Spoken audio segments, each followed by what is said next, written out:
রাজধানীর পল্লবী এলাকার ওয়াপদা বিহারি ক্যাম্প তালাবদ্ধ এই কক্ষেই ছিল মাসুম ফাতেমা দম্পতির টানাটানির সংসার, ছিল 3 সন্তানের দুরন্তপনা। কিন্তু এখন নিভে গেছে আলো, থেমে গেছে সব শব্দ।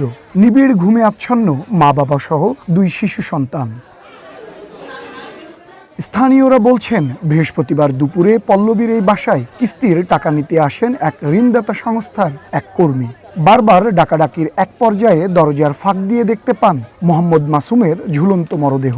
পরে প্রতিবেশীরা এসে দরজা খুলে দেখতে পান বিছানায় পড়ে আছে 2 সন্তান মিনহাজ, আসাদ এবং স্ত্রী ফাতেমার মরদেহ।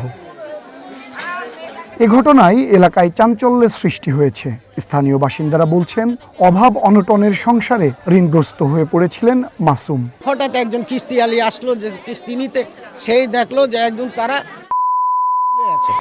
তখন থেকে আমরা জানাজানি হলো যে কে আমরা আয় হায় কি হলো এটা, নিশ্চয়ই তার হতো কোনো দেনাপনার কারণে এই কাজটা হয়েছে।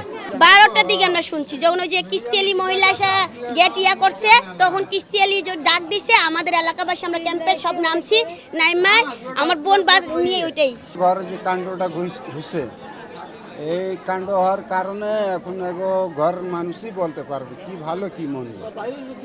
এটা যতটুকু জানি ছেলেটা কিন্তু সব ভালো, 5 ওয়াক্ত নামাজ পড়তো।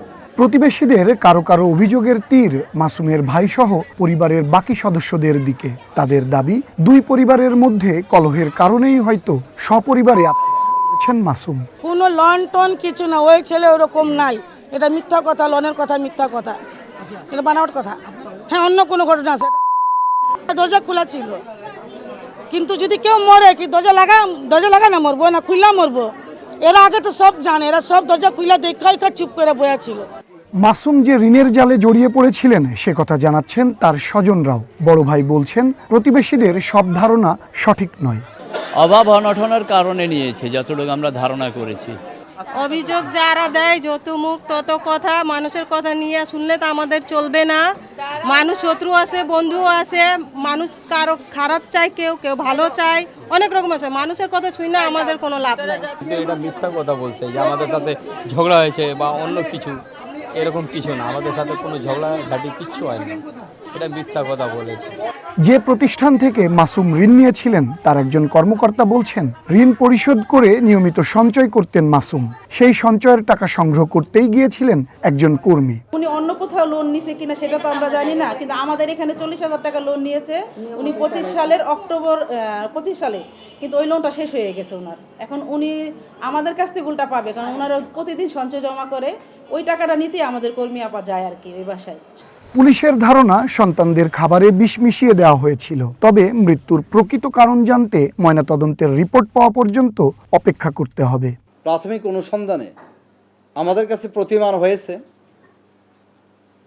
মাসুম যিনি আত্মহত্যা করেছেন সর্বশেষে, তো তার পরিবারটা, তার 2টে শিশু বাচ্চা ছিলেন, একজনের বয়স 1.5 বছর হবে এবং আরেকজনের বয়স 3 বছর 7 মাস, 2 শিশু এবং তার স্ত্রী।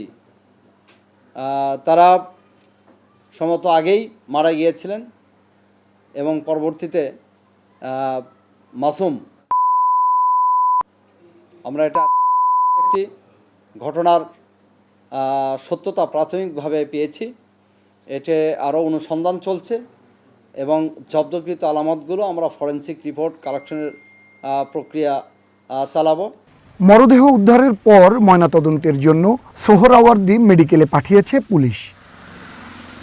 সৌরভ নূর, ওয়ান নিউজ, ঢাকা।